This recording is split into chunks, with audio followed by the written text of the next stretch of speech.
What's up, guys? Eli here, back for another new stuff video. Just a small order I placed through a label called Life After Death. I did place this order a couple of months ago, but I'm just now getting around to talking about it. It's a small order, like I said, just 4 items, one of them being a freebie, but let's get into it. First thing we're going to talk about is the Funeral Vomit EP from 2022. Funeral Vomit are a death metal band out of Colombia, formed in 2020, so they've only been around a couple years. They already have like 3 or 4 releases. This is just some kick-ass, nasty death metal, just the way I like it. You know, if you like stuff like Autopsy and Necrophagia, this is for you. There's nothing modern sounding on here whatsoever. No modern sounding blast beats or anything. The vocals sound like a vomit with tons of reverb. I mean, this is just really good, and the songs are good too. I mean, not only is it just primitive and cool sounding, but the songs are well written, and there's a decent amount of variation. Cool pukey green tape, I think really fits the music. Again, man, if you like this, if you like I said, Autopsy, Necrophagia, and you like your death metal just nasty and disgusting, look into Funeral Vomit. I'm a little bit out of touch over these last couple of years with most new releases and newer bands, but I can't say for sure that I've really seen or heard anyone talk about Funeral Vomit.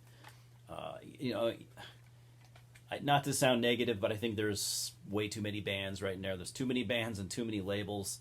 I don't see how people even attempt to stay in touch.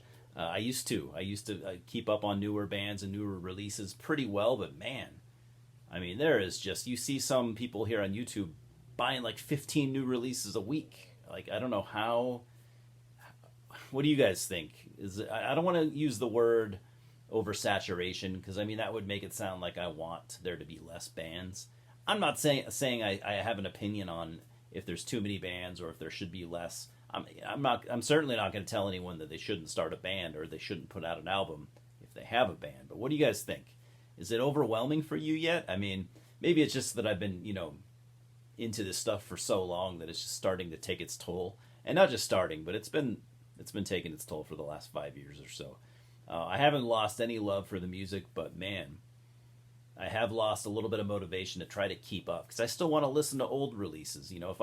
I feel like if you wanted to, really keep up, you would just only be able to listen to new releases, and I don't want to neglect the old stuff, Despite that rant that I just went on, Funeral Vomit, this is kick-ass stuff. I'm really glad that I picked it up, and, I can't wait to give it more listens, because I've only really listened to this once so far, but I thoroughly enjoyed it.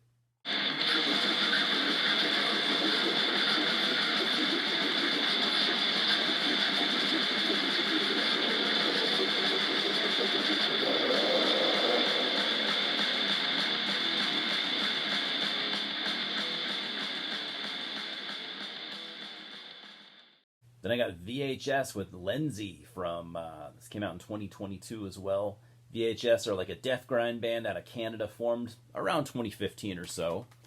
This is one of their newer releases. This is an EP, just 2 tracks, both clocking in at like around 10 minutes apiece, which is, you're probably thinking, for death grind, 10-minute songs? I've heard some VHS stuff. I don't think they're a band that I don't think all their songs are necessarily 10 minutes long. I think that's just something that they did here. And these are really fun, really fun songs. You might be thinking like, man, do I want to hear a death metal band play 10-minute songs? But you do in this case. They really make it work. I love here on the back, it says, dedicated to the purveyor of sleaze, filth, and cannibal carnage, Umberto Lenzi. If you're not familiar with Umberto Lenzi, he is a famous Italian horror movie director that's pretty prolific in the 70s and 80s. Just directed some of the gnarliest cannibal movies. If you're into those kinds of movies, you're well aware of Umberto Lenzi. If you're not, then there you go. Also dedicated to Impetigo, who started the cannibal ballet that we are drawing influence from. So you definitely hear some Impetigo here, maybe even a little bit of Mortician. Now, I'm not a big grind fan, but I am okay with it when there's like a lot of death metal in the mix, and that's what VHS do. I think they're not a grind band that play death metal. They're a death metal band first and foremost, I think, that just also take some grind influences. And I'd say their grind influences probably are in the like I said, Impetigo and Mortician camp. So if you like those two bands, this is really, really enjoyable stuff. Like I said, again, the songs are long, but there's enough variation to completely keep you interested. Lots of tempo changes. There's mid-pace sections, there's faster sections, or even some slower doom sections. They just totally make those long song lengths work. Awesome stuff. I'd love to get some more stuff from VHS. Not only did I like the music, I love their aesthetics as well.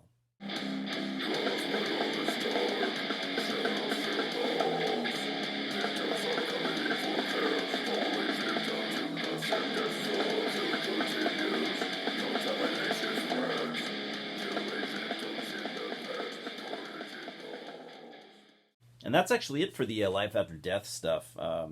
Next two releases are Hells Headbanger things. Had to pick up the Nunslaughter Blood Split because why would you not? I'm a big fan of both bands. It's just titled Blood Nunslaughter. This came out in 2022. Hells Headbangers, like I said. Nunslaughter being a very, very long-running U.S. death metal band, just in case you're for some reason not aware.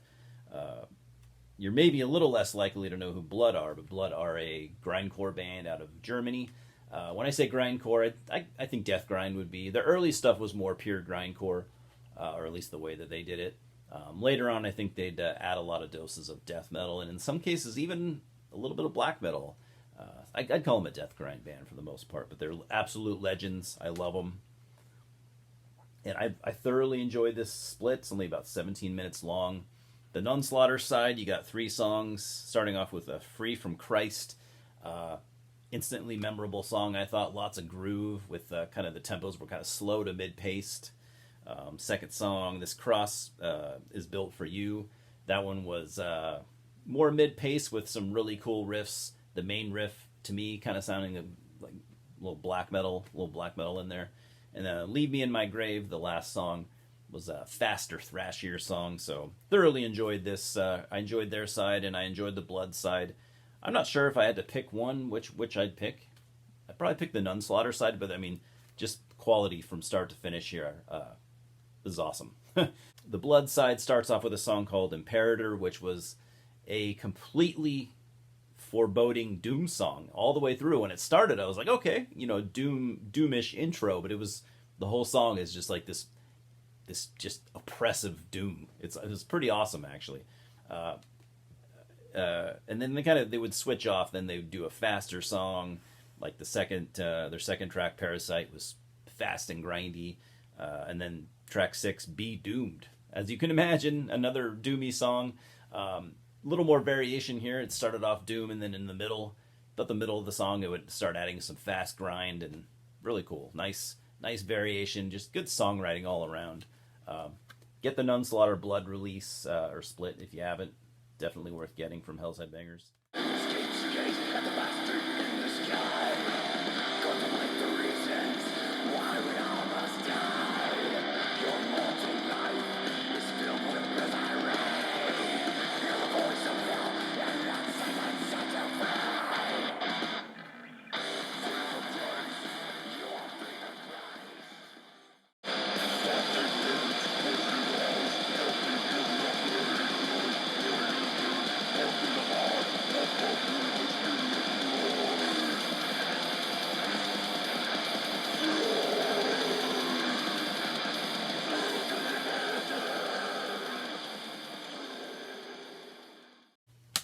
And then as a freebie, they threw in the most recent, I think the most recent, Nunslaughter full-length. Red is the color of ripping death. You might be looking at that I just showed, like, that looks like it's messed up.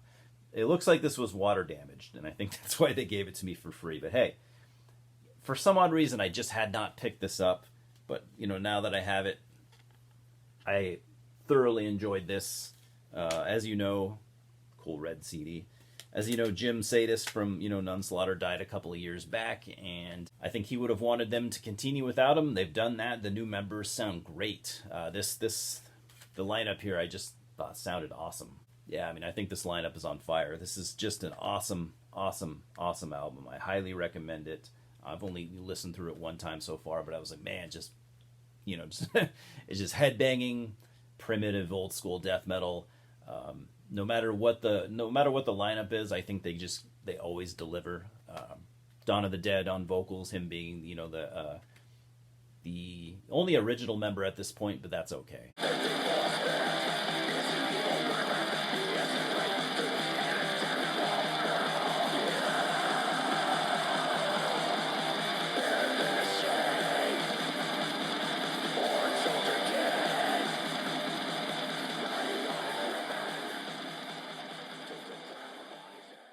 I think he knows who to choose for the band, and I'm glad that they're soldiering on without Jim. R.I.P. Jim Sadist, Jim Kanya seemed like a great guy.